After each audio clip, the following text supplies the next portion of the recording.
Il y a les bâtonnets en plastique qu'on va jeter dans ces canalisations. D'ailleurs, il ne faut pas les jeter dans ces canalisations.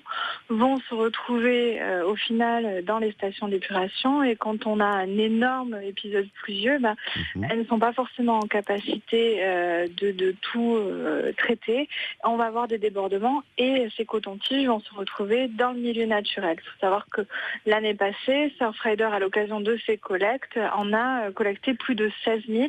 Si on les met bout à bout, c'est plus de 3 tours Eiffel en termes de volume. Donc c'est très important. Et Mhm. puis ça a un impact sur la biodiversité. Il y a tant de gens qui jettent comme ça leur coton-tige dans les canalisations et pas à la poubelle?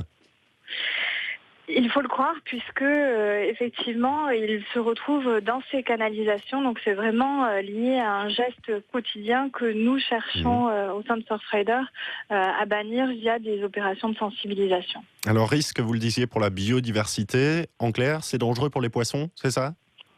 Alors, en clair, ce qu'on a constaté au sein de Surfrider, c'est effectivement que certains animaux le prennent pour des proies ou vont les manger et ça peut blesser les oiseaux, parce qu'on pense souvent aux poissons, mais ça peut blesser des oiseaux, ça peut blesser les poissons et aller jusqu'à une mortalité de la biodiversité. Mhm. Et puis, ils se fragmentent également et on va retrouver ces bouts de plastique aussi dans l'estomac de plus de 660 espèces qui sont menacées par ces bouts de plastique. Alors, une